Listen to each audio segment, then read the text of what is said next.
లాలాపేటలో తన కుటుంబ అంటే వాళ్ళ నివాసం దగ్గరికి కుటుంబ సభ్యులు బంధువులందరూ చేరుకుంటున్నారు.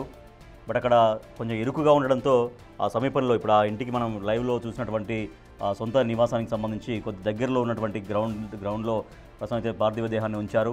అభిమానులు అక్కడ వెళ్తున్నారు, సందర్శిస్తున్నారు, నివాళులు అర్పిస్తున్నారు. మనం విజువల్స్లో చూడొచ్చు. ప్రొఫెసర్ కోదండరామ్ ఉన్నారు, వాళ్ళ కుటుంబ సభ్యుల్ని ఓదారుస్తున్నారు. అలాగే బీజేపీ రాష్ట్ర అధ్యక్షుడు ఎన్ రామచంద్రరావు కూడా కనిపించారు. సో ఒక చివరిసారిగా అందశ్రీ మాట్లాడిన మాటలు ఒకసారి చూద్దాం. స్వామి శరణం అయ్యప్ప. అందరూ అయ్యప్పకు ప్రతిరూపాలుగా నేను చాలా ఇబ్బందిలో ఉన్నా. తమ్ముడి మీద ఉన్న ప్రేమ అది. ఈ దుర్గపల్లి కూడా చాలా గొప్ప ఊరు. మీరందరూ ఎంత గొప్ప వాళ్ళే కదా. అందుకోసం ప్రతి సంవత్సరం ఇంత గొప్పగా ఈ పండుగ ఇట్లా దర్శించి ఒకసారి స్వామి శరణం అని చెప్పి పోయేందుకు వచ్చాను. ఓకేనా?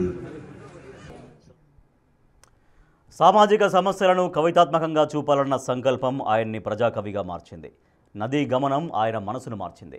ఒక్క మన దేశమే కాదు, ప్రపంచంలోని అన్ని ప్రముఖ నదుల్ని సందర్శించారు. సరికొత్త అన్వేషణ సాగించారు. నదీ ప్రవాహం నుంచి ఎన్నెన్నో పాటలు వెల్లువలా రాసుకున్నారు. ఆయన అక్షరాల్లో తెలంగాణ మాండలికం ప్రతిధ్వనిస్తుంది. మాయమవుతున్నాడమ్మా మనిషన్నవాడు అంటూ ఆ మనిషిని చేయితో పట్టుకొచ్చిన మనిషి అందశ్రీ.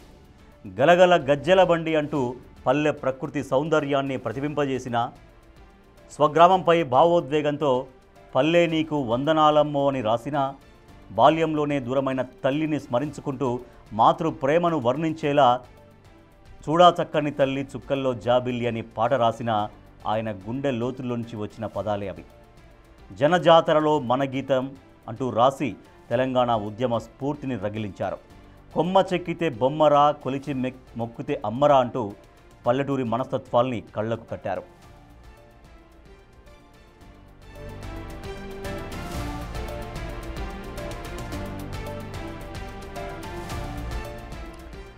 అందశ్రీ పాటకు అవార్డులు, రివార్డులు, బిరుదులు దాసోహమన్నాయి.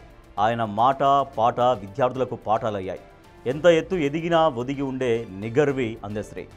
జయ జయ హే అంటూ అందశ్రీ రాసిన గీతం ఒక గీతమే కాదు, తెలంగాణ తల్లికి అందశ్రీ అలంకరించిన అక్షర సుమమాల అది. ఈ గేయం తెలంగాణ రాష్ట్ర గీతంగా మారడం ప్రజా కవిత్వానికి ప్రతీక. అందశ్రీ అకాల మరణం కేవలం సాహితీ లోకానికే కాదు, యావత్ తెలంగాణ ప్రజానీకానికి, పల్లె పాటలకు తీరని లోటు. కానీ ఆయన మాటలు పాటలు అజరామరం, అసామాన్యం. అందుకే ఆయన కారణ జన్ముడయ్యాడు.